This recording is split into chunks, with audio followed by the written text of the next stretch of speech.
अस्सलाम वालेकुम। आप देख रहे हैं समा, मैं हूं रमीज अहमद और मैं हूं सबा शेख। बुलेटिन का बाकायदा आगाज करेंगे। सनतकारों 24 घंटे मशीनें चलाओ, मुनाफा कमाओ, मुल्क को आगे बढ़ाओ। मईशत को कोरोना के दबाव से निकालने के लिए वजीर आजम ने छोटी सनतों के लिए बड़े पैकेज का ऐलान कर दिया। तवानाई शोबे से मुतालिक इज़हार ख्याल करते हुए इमरान खान ने कहा, 1 नवंबर से छोटी और दरमियाने दर्जे की सनतों को इजाफी बिजली 50% कम कीमत पर देंगे, जबकि 3 साल तक तमाम सनतों को 25% कम रेट पर बिजली दी जाएगी।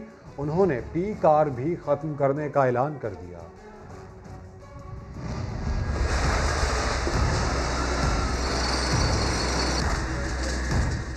मैं पैकेज अनाउंस करना चाहता हूँ। हमने फैसला किया है कि 1 नवंबर संडे से जो छोटी सनत है, जो स्मॉल और मीडियम इंडस्ट्री है, उसके लिए इजाफी बिजली, यानी वो जो पिछले मसलन नवंबर को जो उनका बिजली का बिल आता था, उस बिल से जो भी इजाफी बिजली वो इस्तेमाल करेंगे, उसको हम अगली 30 जून तक 50% कम रेट पे बिजली देंगे। मसलन अगर 16 रुपए यूनिट पे बिजली वो खरीद रहे थे, 8 रुपए पे अब इजाफी बिजली उनको चार्ज किया जाएगा। उसके बाद फिर हम रिव्यू करेंगे, लेकिन सारी इंडस्ट्री अगले 3 साल के लिए 25% कम रेट पे हम उनको इजाफी बिजली देंगे, जिसमें बड़ी इंडस्ट्री भी शामिल है। ऑफ पीक आवर के ऊपर बिजली सस्ती दी जाती थी, अब सारा वक्त कोई ऑफ पीक आवर नहीं होगा। सारा वक्त आप ये समझें सारा ऑफ पीक होगा। महंगी बिजली की वजह से इंडस्ट्रियलाइजेशन रुकी हुई थी, हम मुकाबला नहीं कर पा रहे थे अपने हमसायों का। हमारे लिए बहुत जरूरी है कि तेजी से तेजी अपने मुल्क के अंदर इंडस्ट्रियलाइज करें। रोजगार जब जैसे जैसे ज्यादा मिलता रहेगा, उससे गुर्बत कम होती जाएगी, मुल्क में दौलत बढ़ेगी। जैसे जैसे दौलत में इजाफा होगा, हमारी कुव्वत होगी कर्जे वापस करने की, वो बढ़ जाएगी। जबकि मुआशी माहिरीन ने स्मॉल एंड मीडियम इंडस्ट्री के लिए वज़ीर आज़म के ऐलान करदा पैकेज को खुशाइन करार दिया। उनका कहना है कि इंडस्ट्री का पहिया चलेगा, सरप्लस बिजली मौजूद है, अगर इसका इस्तेमाल किया जाए तो ये हुकूमत के लिए भी अच्छा होगा। फैसला किया है कि 1 नवंबर से जो छोटा सनत है, जो छोटी सनत है, जो स्मॉल और मीडियम इंडस्ट्री है, नवंबर को जो उनका बिजली का बिल आता था, उस बिल से जो भी इजाफी बिजली वो इस्तेमाल करेंगे, उसको हम अगली 30 जून तक 50% कम रेट पे बिजली देंगे। अकील करीम डैडी ने हुकूमत के ऐलान को खुशाइन करार दिया। इस वक्त सारी इंडस्ट्री बिजली के बोझ तले दबी हुई थी। पाकिस्तानी मईशत जो कि मैं समझता हूँ चल चुकी थी, अब भागना चाहिए, क्योंकि ये बहुत बड़ा पैकेज है जो गवर्नमेंट ने दिया है। अंजुम निसार ने कहा कि पैकेज अच्छा है, अगर स्मॉल एंड मीडियम इंडस्ट्री के साथ इसमें जनरल इंडस्ट्री को भी शामिल किया जाता तो बहुत बेहतर होता। मेरे ख्याल में जनरल इंडस्ट्री के लिए भी ये पीक आवर के जो रेट थे, इसको नॉर्मलाइज कर देते और ये डिस्क्रिमिनेशन ना करते। On the whole it's a good package. साबिक वजीर खजाना सलमान शाह ने कहा कि हुकूमती फैसले से पैदावार बढ़ेगी, कर्जों में कमी आएगी। ये एक बहुत बड़ी रिलीफ होगी। इसकी वजह से बिजनेसेस जो हैं वो अपनी सेकंड शिफ्ट में जा सकती हैं और अपनी आउटपुट को बढ़ा सकती हैं, और एक बहुत बड़ा इंसेंटिव है, सर्कुलर डेट की आपके काबू में आना शुरू हो जाएगा। माशी माहिरीन कहते हैं कि बिजली के बोझ तले दबी हुई इंडस्ट्री तेज रफ्तारी से चलेगी, जिससे पाकिस्तान की मईशत में इस्तेहकाम पैदा होगा। पाकिस्तान ने टैक्सों में इजाफे का IMF का मुतालबा मुस्तरद कर दिया। वजारत खजाना के हुकाम का कहना है कि कोरोना की वजह से अवाम पर मजीद बोझ डालना मुमकिन नहीं। अपडेट्स हासिल करेंगे सभा के नुमाइंदे शकील अहमद से। शकील, IMF ने किन किन सेक्टर्स पर इजाफी टैक्स का मुतालबा किया था? देखिए रमीज, IMF का बुनियादी मुतालबा ये है कि हुकूमत टैक्स रेवेन्यू बढ़ाए, और ये हुकूमत पे मुनसर है कि वो ये किस तरह काम करेगी, क्योंकि IMF का ये कहना है कि जो 4,963 अरब रुपए का सालाना टैक्स हदफ है, उसको पूरा करने के लिए टैक्सेस बढ़ाना जरूरी है। लेकिन हुकूमत ने इससे इनकार किया और कहा है कि अवाम पर इजाफी बोझ पड़ेगा, क्योंकि इस वक्त मईशत उस तरह नहीं चल रही जिससे मजीद टैक्स कलेक्ट किए जा सकें। चेयरमैन FBR जावेद गनी से भी हमारी बात हुई। उनका कहना था कि IMF की जानिब से दबाव मौजूद है, लेकिन हुकूमत ये काम करने को तैयार नहीं है। अलबत्ता उनका ये जरूर कहना था कि 4 माह में टैक्स रेवेन्यू में इजाफा हुआ है और हुकूमत ने 1400 अरब रुपए टैक्स ग्रास टैक्स जमा किया है, जो कि पिछले साल से 70 अरब रुपए ज्यादा है। IMF की जानिब से बिजली और गैस की कीमतों में भी इजाफे का मुतालबा किया जा रहा है, लेकिन हुकूमत जो है इसके लिए तैयार नहीं है। खासतौर पर वज़ीर आज़म इमरान खान जो है उनका ये कहना है कि अवाम पर बोझ नहीं डाला जाएगा। ज़राए वज़ारत ख़जाना का ये कहना है कि और यही कहा गया है कि जो जो मईशत में तेजी आएगी टैक्स रेवेन्यू भी बढ़ता जाएगा और फिलहाल अवाम पर किसी किस्म का बोझ नहीं डाला जा सकता। अपडेट्स के लिए शुक्रिया शकील। इतना ना उकसाओ कि कोई और ऐसी बात हो जाए, अयाज सादिक ने धमकी दे दी।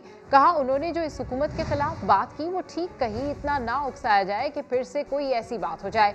रोज कहा जाए कि आप गद्दार हैं तो क्या दिल नहीं दुखेगा? कहा जाए कि आपके में मोदी की रूह है और आप हिंदुस्तान के हैं और आप गद्दार हैं, तो क्या आपका दिल नहीं दुखेगा? क्या आप भी कभी जज्बात में आके कोई ऐसी बात नहीं करेंगे? तो मैंने जो की मैंने इस हुकूमत की और मेरा ख्याल है मैंने ठीक की, मगर इसमें पॉलिटिकल इशू को पॉलिटिकल रहना चाहिए। ये मुझे कहते हैं फवाद चौधरी की बात क्यों नहीं की। देखें, फवाद चौधरी की बात को लेके अगर मैं आगे जाऊंगा उसमें मैं कोई नेशनल इंटरेस्ट को पहुंचा रहा हूँ, तो इसलिए हम वो बात करें जो नेशनल इंटरेस्ट की है। और मैं ये कहता हूँ इतना और ना उकसाओ कि कोई और ऐसी बात हो जाए, तो इसलिए इनको छोड़ देना चाहिए। अयाज सादिक के इस बयान पर मुआविन खुसूसी शहबाज गिल भी बोल उठे। कहा मसला जातियात का नहीं, लूटे गए माल और मुल्क दुश्मन बयानात का है। आपके बयानात से हिंदुस्तान में शादियाने बजाए गए। मुल्क दुश्मन बयानिए पर शर्मिंदा तक न होना अफसोसनाक है। अयाज सादिक के बयानिए ने पाकिस्तानियों को गमजदा किया। शहबाज गिल ने मजीद कहा कि धांधली से इलेक्शन जीतने वाला 3 साल स्टे ऑर्डर के पीछे छुपा रहा। इमरान खान कौमी सोच रखने वाले रहनुमा हैं। वो 5 हलकों और 3 सूबों से मुंतखब होने वाले वाहिद लीडर हैं। तो अयाज सादिक की जानिब से आने वाला बयान, इस पर मुआविन खुसूसी शहबाज गिल भी बोल उठे। कहा मसला जातियात का नहीं बल्कि लूटे गए माल और मुल्क दुश्मन बयानात का है। बिलावल भुट्टो का कहना है कि कुछ लोग कह रहे हैं दयामीर में औरतों को वोट नहीं डालने देंगे। वो कान खोल कर सुन लें, पीपल्स पार्टी की जालियां आपके डर से पीछे नहीं हटेंगी। गिलगित में विमेन कन्वेंशन से खिताब में बिलावल ने वाज़े अक्सरियत से इलेक्शन जीतेंगे इसका दावा भी कर दिया। आज इलेक्शन के दौर में बाकी जमातों बातें करते हैं, हम वो वाहिद जमात में वो वाहिद जमात है जिनका मंशूर का हिस्सा है। हम अकेला नहीं लड़ सकते, ना ही हम ये सूबा गिलगित बल्तिस्तान के 50% के लिए बना रहे हैं। हम गिलगित बल्तिस्तान के 100% के लिए बना रहे हैं। कुछ लोग कह रहे हैं कि हम दयामीर में औरतों को इलेक्शन नहीं लड़ने देंगे। मैं उनको बताना चाहता हूँ ये शहीद मोहतरमा बेनज़ीर भुट्टो के साथी है, ये आपकी धमकियां से पीछे नहीं हटेंगी। लेकिन इन सब तमाम जालिमों के लिए ये जवाब है कि हमारा कारकुन सादिया दानिश दयामीर में इलेक्शन लड़ रही है। हम वाज़े अक्सरियत के साथ जीतेंगे और 15 नवंबर के बाद हम जियाला को वजीर आला फिर बनाएंगे। सिंध पुलिस ने मज़ार कायद की बेहुरमती केस में मरियम नवाज को मफरूर करार दे दिया। प्रोसिक्यूशन के एतराज़ पर तफ्तीशी अफसर ने 3 दिन की मोहलत मांग ली। डिप्टी पब्लिक प्रोसिक्यूटर ने कैप्टन रिटायर्ड सफदर की जमानत से मुताल्लिक अदालती हुक्मनामे पर भी एतराज़ कर दिया। कराची से इरफान उल हक की रिपोर्ट।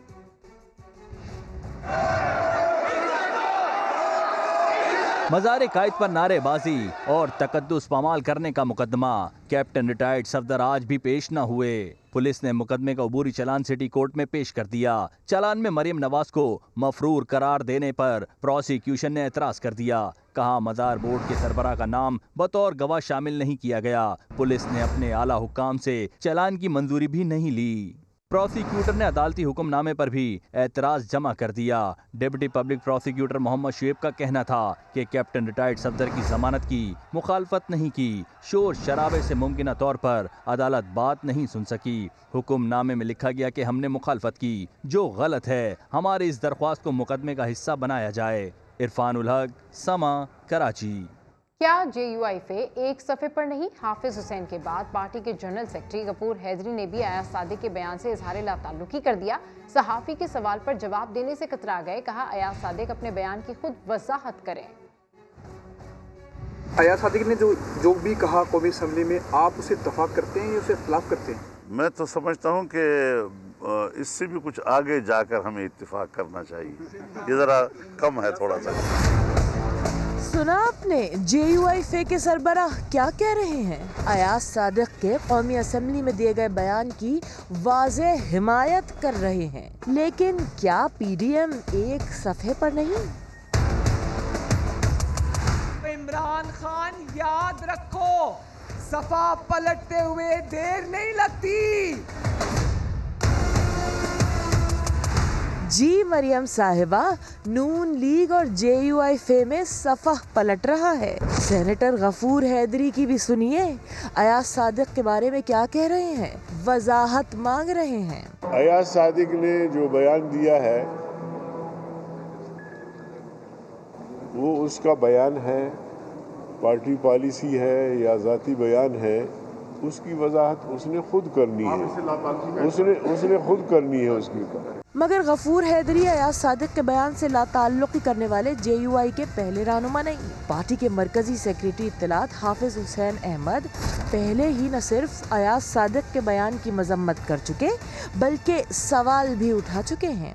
इस किस्म की इस बात को उठाना यकीनन इंतहाई काबिल मजम्मत है और हमें खुशी है कि मुस्लिम लीग के अक्सर संजीदा अरकान और PDM के भी लोगों ने जो है सवाल इसकी मजम्मत की है। अयाज सादिक के बयान ने नून लीग के बाद अब JUI में भी इंतशार पैदा कर दिया है। लीगी रहनुमा के बयान पर JUIFA की क़यादत वाज़े तकसीम नजर आती है। क्या फजलुर रहमान के हाथ से उनकी पार्टी निकल रही है?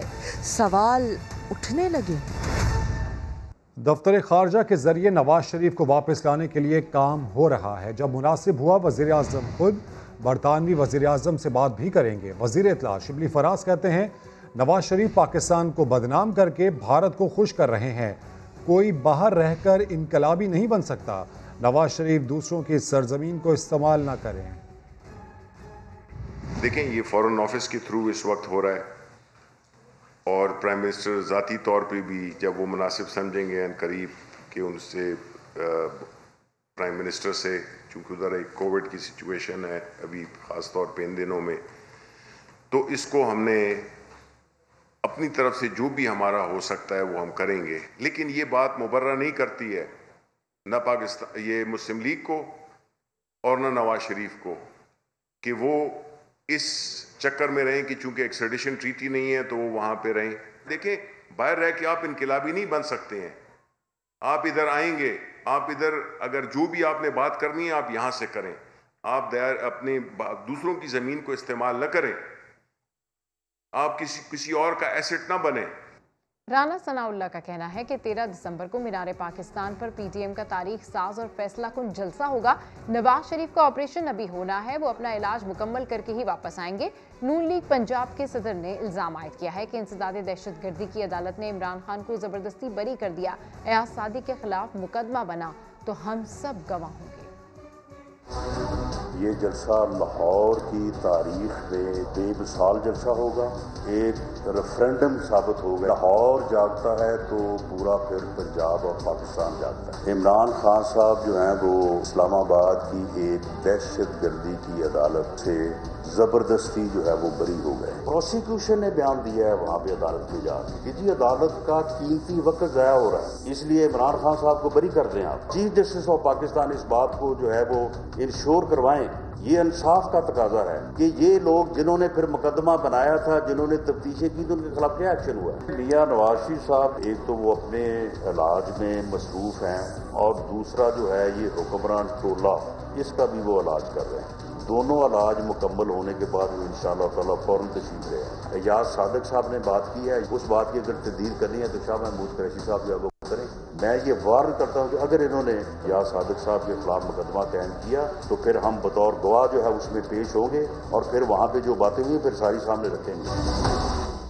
करप्शन के इल्जामात में कैद सियासतदानों की जेलों में आसाइशों के खात्मे की जानिब पहला कदम। फयाजुल हसन चौहान को जेल में किसी के साथ VIP सलूक न रखने की हिदायत कर दी गई है। तफसीलात जानते हैं समा के नुमाइंदे दानियाल उमर से। जी दानियाल उमर, अहम डेवलपमेंट हुई है इस सारे सिनेरियो में, मजीद अपडेट कीजिए और क्या कहा गया है। जी बिल्कुल, फयाजुल हसन चौहान को अब से कुछ देर पहले जेल खाना जात का कलमदान जो है वो दिया गया है। और ये कलमदान जो है वो पंजाब हुकूमत के ज़राए के मुताबिक वज़ीर आज़म इमरान खान के कहने पर फयाजुल हसन चौहान को दिया गया है। साथ ही साथ वज़ीर आज़म पाकिस्तान ने ये भी हिदायत की है कि जितने भी जो सियासी कैदी जेलों में कैद हैं, जिन्होंने करप्शन की है, उनसे कोई भी जो है वो VVIP सहूलत उनको ना दी जाए, ना ही कोई नरमी बरती जाए। फयाज चौहान ने भी अब से कुछ देर पहले हमजा शहबाज और शहबाज शरीफ की जो जेल में दी जाने वाली सहूलियात हैं उनकी तफसीलात भी तलब कर दी हैं। उनसे हमारी बात हुई तो उन्होंने ये कहा कि कानून के मुताबिक जो है वो जेल अलॉट होंगे। अगर C जेल कानून के मुताबिक अलॉट होता हुआ शहबाज शरीफ और हमजा शहबाज को, तो हम वही जेल उनको देंगे और किसी भी सियासी कैदी को जो VVIP सहूलत है वो नहीं दी जाएगी। और फयाज चौहान को पंजाब हुकूमत के ज़राए के मुताबिक महकमा जेल खाना जात जो देने का फैसला किया गया है वो ठीक है। करप्शन के इल्जामात में कैद सियासतदानों की जेलों में आसाइशों के खात्मे की तरफ पहला कदम है। दानियाल उमर अपडेट करे थे, आपका बहुत शुक्रिया। तज्जियाकार एजाज आवान कहते हैं सियासी रहनुमा ने नवाज शरीफ को खुश करने के लिए 3rd क्लास बयान दिया। घटिया बयान से फतह धुंधलाई नहीं जा सकती। भारत जानता है उसे पेशा वाराना पाक फौज का सामना है। दिफाई तज्जियाकार नादिर मीर ने कहा पाकिस्तान एयरफोर्स के जवानों ने जिस तरह जवाबी कार्रवाई करते हुए भारत के 2 जहाज गिराए, इसकी पजीराई दुनिया ने की। अभिनंदन की क्या बात करते हैं। मुझे याद है शाह महमूद कुरैशी साहब उस मीटिंग में थे जिसमें प्राइम मिनिस्टर साहब ने आने से इनकार कर दिया और चीफ ऑफ आर्मी स्टाफ तशरीफ लाए। पैर कांप रहे थे, पसीने माथे पे थे। तज्जियाकार एजाज अवान ने अयाज सादिक के बयान को 3rd क्लास करार दे दिया। इसको मुतनाज़ा बनाया हमारे एक नैरो माइंडेड पॉलिटिशियन ने, जो अपने आका को नवाज शरीफ को खुश करने के लिए उसने एक 3rd क्लास स्टेटमेंट दी जिसका रियलिटी से कोई ताल्लुक नहीं है। दिफाई तज्जियाकार नादिर मीर ने कहा दुनिया अफवाज पाकिस्तान की सलाहियत की मोतरफ है। भारत के इलाके में, बल्कि भारत के इलाके के अलावा कश्मीर के अंदर जाके जो भारतीय ठिकाने थे उनके ऊपर पाकिस्तान की एयरफोर्स ने वहां कार्रवाई की। भारत के 2 जहाज भी गिराए गए एयर टू एयर कॉम्बैट में। पाकिस्तान के शाहीनों ने, Pakistan air force has the best pilots in the world. तज्जियाकारों का कहना था कि इस बयान से भारत पर पाकिस्तान की फतह धुंधला नहीं सकती। भारत जानता है कि उसका सामना पेशावराना पाक फौज से है। भारतीय फौज की शरंगेजियां ना रुकी। LOC पर एक बार फिर जंगबंदी मुआहदे की खिलाफ वर्जी करते हुए एक आम शहरी को जख्मी कर दिया गया। ISPR के मुताबिक भारतीय फौज ने लाइन ऑफ कंट्रोल के बक्सर सेक्टर पर सीज फायर की खिलाफ वर्जी करते हुए शहरी आबादी को निशाना बनाया। बिला इख्तियार भारतीय फायरिंग से 45 साला शहरी जख्मी हो गया। पाक फौज ने बर वक्त और मौसर जवाबी कार्रवाई करते हुए भारतीय चौकी को निशाना बनाया। ISPR के मुताबिक जख्मी शहरी को तिब्बी इमदाद के लिए अस्पताल मुंतकिल कर दिया गया है। एक और अहम खबर, आर्मी चीफ का FWO हेडक्वार्टर्स का दौरा। ISPR की जानिब से ऐसा बताया जा रहा है कि जनरल कमर जावेद बाजवा को FWO के तहत जारी तरक्याती मंसूबों पर ब्रीफ किया गया। बिल्कुल, इस पर मजीद बात करते हैं समा के नुमाइंदे उस्मान से। जी उस्मान, अपडेट कीजिए। जी बिल्कुल, army chief general Qamar Javed Bajwa ने फ्रंटियर वर्क्स ऑर्गेनाइजेशन का जो हेडक्वार्टर है उसका दौरा किया है, जहाँ पर तरक्याती मंसूबों के बारे में तफसीली ब्रीफिंग दी गई है। सलार की जानिब से जारी मंसूबों पर इत्मीनान का इज़हार किया गया है। ISPR के मुताबिक कौमी अहमियत के हामिल मंसूबों की बर वक्त तकमील को यकीनी बनाने की हिदायत की गई है और आर्मी चीफ ने पब्लिक प्राइवेट पार्टनरशिप के इक़दाम को सराहा है, जबकि उनका ये कहना था कि निजी शोबे को ज़्यादा से ज़्यादा कौमी मुफाद में जो है वो तामुन करना होगा। और आर्मी चीफ ने मेगा प्रोजेक्ट के लिए जो सलाहियत पैदा करने की कोशिशें हैं उसको भी सराहा है। और जब FWO हेडक्वार्टर आमद हुई थी आर्मी चीफ की, तो वहाँ पर engineer in chief lieutenant general Moazzam Ejaz, DG frontier corps organisation major general Kamal Akhtar ने उनका इस्तकबाल किया था। ठीक है उस्मान, अपडेट करें, आपका शुक्रिया। इमरान खान ने कोरोना केसेस बढ़ने के बावजूद स्कूल्स और सनतें बंद ना करने का ऐलान कर दिया। पुलिस सर्दियां आ रही हैं, एहतियात करें, कहीं लापरवाही से नुकसान ना हो जाए। जो सर्दियां आ रही हैं, मैं आप सबसे इस वक्त अपील करता हूं कि जिधर भी पब्लिक में जाएं ये फेस मास्क पहनें। वजीर आजम इमरान खान ने कौम से फिर अपील कर दी, कहा लापरवाही कहीं नाकाबिले तलाफी नुकसान ना पहुंचा दे। कोरोना केसेस बढ़ने के बावजूद सनतों को बंद ना करने का ऐलान भी किया।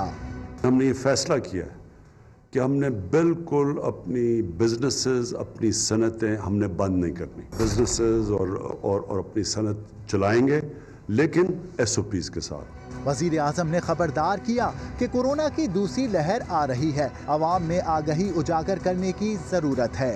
पाकिस्तान में भी थोड़ा बढ़ता जा रहा है कोरोना। अल्लाह की नाशुक्री होगी कि अगर हम एक दफ़ा उसने बचाया और हम लापरवाही की वजह से फिर से अगर या नुकसान हो हमारे मुल्क। इमरान खान का कहना है खुशी है कोविड-19 के बाद पाकिस्तान बरे-सगीर में वो मुल्क है जो तेजी से आगे निकला। खुदा नख्वास्ता केसेस बढ़े तो वो कदम उठाएंगे जिससे सनती शोबे को नुकसान ना हो। अहम खबर आपको दें, अमरीकी मीडिया ने यह दावा किया है कि कराची का ट्रैफिक का निज़ाम दुनिया में बदतरीन निज़ाम है। खुसूसी रिपोर्ट शाया की गई है जिसमें कहा गया है कि कराची के ट्रांसपोर्ट निज़ाम को जदीद बनाने का काम मुकम्मल ना हो सका। नामुकम्मल सड़कें बताती हैं मेगा सिटी सियासी तौर पर यतीम तो क्या होता। ग्रीन लाइन बस मंसूबा बरसों बाद भी तकमील का मुंतज़िर है। ट्रांसपोर्ट के दीगर मंसूबे शुरू भी नहीं हो सके। रिपोर्ट में कहा गया है कि कराची के शहरी दिहाइयों पुरानी खटारा बसों में सफर पर मजबूर है।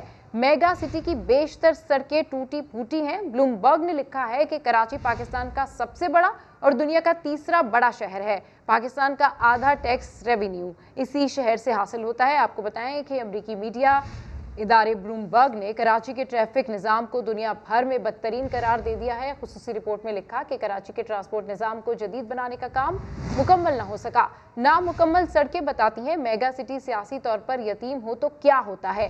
ग्रीन लाइन बस मंसूबा बरसों बाद भी तकमील का मुंतज़िर है। ट्रांसपोर्ट के दीगर मंसूबे शुरू भी नहीं हो सके हैं। रिपोर्ट में कहा गया है कि कराची के शहरी दिहाइयों पुरानी खटारा बसों में सफर पर मजबूर है। मेगा सिटी की बेशतर सड़कें टूटी फूटी हैं। ब्लूमबर्ग ने लिखा है कि कराची पाकिस्तान का सबसे बड़ा और दुनिया का तीसरा बड़ा शहर है। पाकिस्तान का आधा टैक्स रेवेन्यू इसी शहर से हासिल होता है। तो कराची की बदहाली का नोहा अब ब्लूमबर्ग की जानिब से भी शाया कर दिया गया। कराची के ट्रैफिक निज़ाम को दुनिया भर में बदतरीन करार दिया गया है। खुसूसी रिपोर्ट शाया की गई अमरीकी मीडिया के इदारे ब्लूमबर्ग की जानिब से, जिसमें यह कहा गया है कि कराची के ट्रांसपोर्ट निज़ाम को जदीद बनाने का काम मुकम्मल ना हो सका। नामुकम्मल सड़कें बताती हैं मेगा सिटी सियासी तौर पर यतीम तो क्या होती। ग्रीन लाइन मंसूबा बरसों बाद भी तकमील का मुंतज़िर है। ट्रांसपोर्ट के दीगर मंसूबे शुरू ना हो सके। इस रिपोर्ट में यह भी कहा गया है कि कराची के शहरी दिहाइयों से पुरानी खटारा बसों में सफ़र पर मजबूर हैं।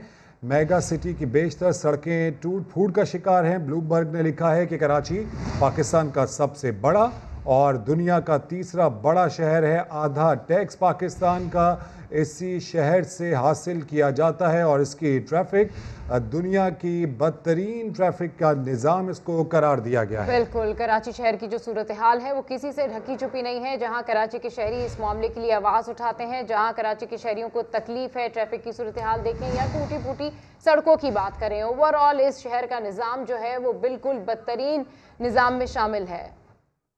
आपको बताएं अमरीकी मीडिया इदारे ब्लूमबर्ग ने कराची के ट्रैफिक निज़ाम को दुनिया भर में बदतरीन करार दे दिया। खुसूसी रिपोर्ट में लिखा कि कराची के ट्रांसपोर्ट निज़ाम को जदीद बनाने का काम मुकम्मल ना हो सका। और इसी मामले पर नासिर हुसैन क्या कहते हैं वो आपको सुनवाते हैं। वो फौरी तौर पर सिटी सर्विस शुरू कर रहे हैं। 3 माह के अरसे में आपको रोड पे नजर आए, रूट्स भी दे रहे हैं, दूसरी फैसिलिटीज़ भी दे रहे हैं। लेकिन सिर्फ 100 बसों की बात नहीं। दिसंबर में आपको यहाँ पे जो सिटी बस सर्विस है कराची में वो नज़र आएगी। इस वक्त जो ट्रांसपोर्ट की हालत है वो बिल्कुल गैर मयारी है, क्योंकि गवर्नमेंट की कोई ट्रांसपोर्ट या सुपरविजन में कोई ट्रांसपोर्ट नहीं चलती। चीफ मिनिस्टर साहब ने पिछले दिनों जो ग्रांट दी थी, जो बसें हमारी बंद पड़ी हुई थी उनको चलाने के लिए, 36 बसें पहले ही चल रही हैं और 16 जो हैं आज ऑन रोड हो जाएंगी।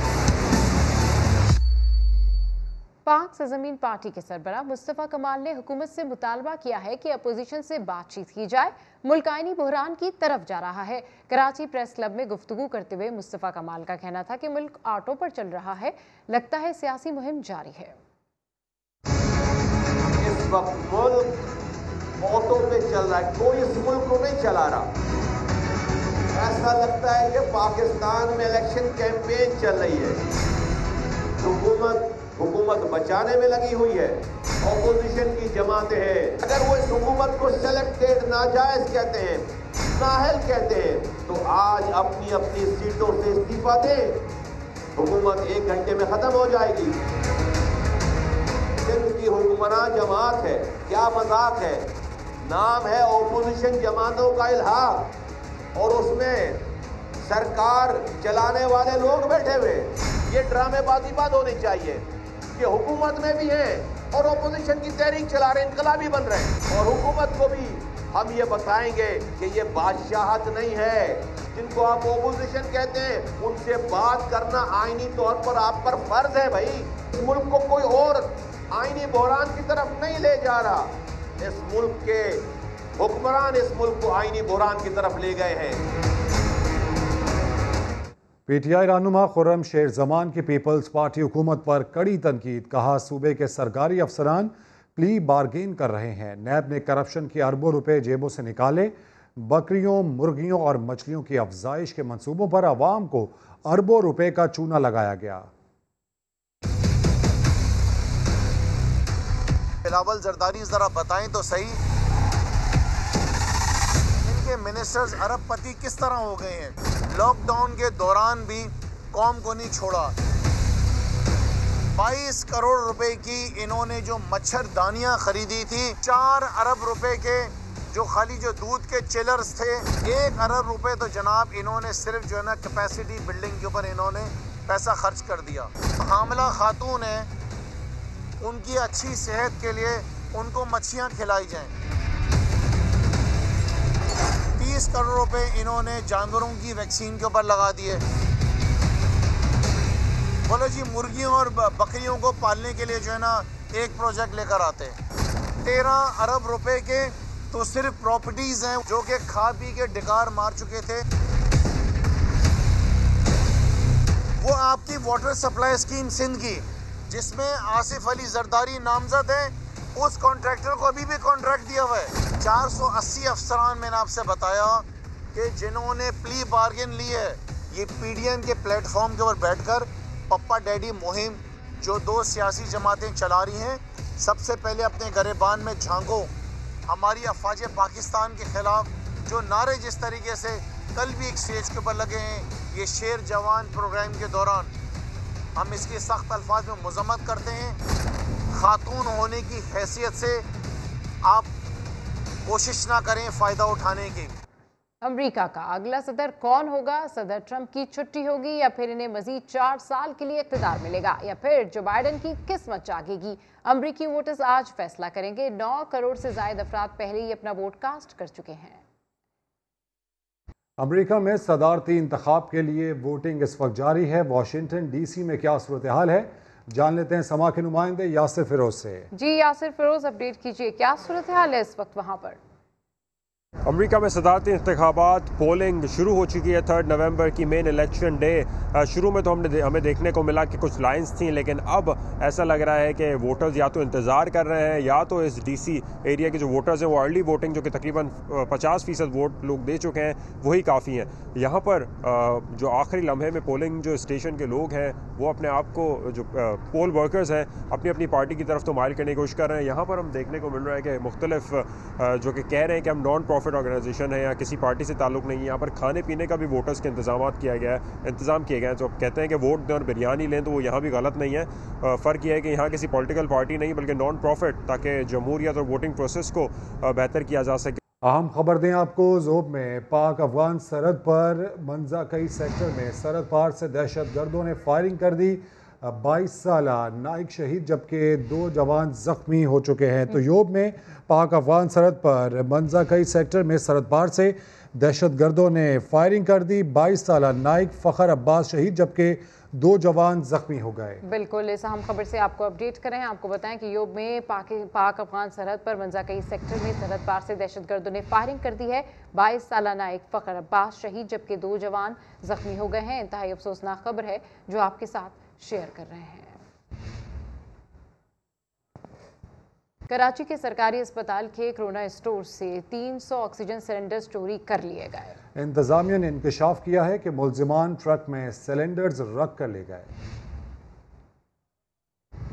जराइम पेशा अफराद ने अस्पतालों को भी नहीं छोड़ा। लुटेरे न्यू कराची में सिंध गवर्नमेंट अस्पताल के कोरोना स्टोर से 300 ऑक्सीजन सिलेंडर्स और 100 वाटर कूलर्स ले उड़े। मुलजिमान ने अस्पताल के कोविड स्टोर से सामान निकाला और ट्रकों में भरकर ले गए। 22 अक्टूबर की रात को पेश आए वाक़ये पर पुलिस ने कोरोना स्टोर के इंचार्ज की मुद्दइयत में मुकदमा दर्ज किया। मुख्तलिफ मकामात पर छापों के दौरान 4 अफराद को गिरफ्तार किया गया। मुलजिमान की निशानदही पर सामान भी बरामद किया जाने लगा। पुलिस हुक्काम का कहना है कि मजीद छापामार कार्रवाइयां जारी हैं। चोरी होने वाले सामान की मालियत करोड़ों रुपए है। कैमरामैन कामरान उद्दीन के साथ सऊद बिन मुर्तज़ा, समा, कराची। कराची सिटी कोर्ट में मजहब तब्दील करके शादी करने के केस की समाअत हुई। मुलजिम अजहर को 3 रोज़ा जिस्मानी रिमांड पर पुलिस के हवाले कर दिया गया। अजहर अली का दावा है कि वो और आरजू एक दूसरे को पसंद करते हैं। इरफानुल हक की रिपोर्ट। और मैं प्यार करते हैं, वो मेरे पास खुद आई है। हम बचपन से एक दूसरे को जानते हैं सर। बचपन का प्यार है, शादी की, कोई जुर्म नहीं किया। आरजू फातिमा के शौहर अली अजहर ने दिल खोलकर मीडिया के सामने रख दिया। सिटी कोर्ट में पेशी के मौके पर बताया कि आरजू गैर मुस्लिम थी। रिश्ता कैसे मांगता लड़की के घर वाले सब जानते थे, तभी उसको घर में कैद करके रखा गया था। अब आरजू पर झूठ बोलने और उससे दूर करने के लिए दबाव डाला जा रहा है। जब हम दोनों मियां बीवी होंगे फिर स्टेटमेंट देंगे सर आपको। क्या आरजू की फैमिली को पता है कि आप एक दूसरे से प्यार करते थे? हाँ सर, जब भी तो उसको ताले में बंद करके रखा हुआ था इतने महीनों से। सर उसको दिमागी प्रेशर दिया जा रहा है, उससे स्टेटमेंट चेंज करवाया जा रहा है सर। मुबैना तौर पर अगवा होने वाली आरजू फातिमा को गुज़िश्ता रोज बाजियाब कराया गया था। अदालत ने मुलजिम अली अजहर को 3 रोज़ा जिस्मानी रिमांड पर पुलिस के हवाले कर दिया, जबकि उम्र के तयन के लिए लड़की का DNA कराने का हुक्म दे दिया। कैमरामैन मोहम्मद कामरान के साथ इरफानुल हक, समा, कराची। ब्रेक के बाद आप देख सकेंगे प्रोग्राम 7 से 8। देखते रहिए समा।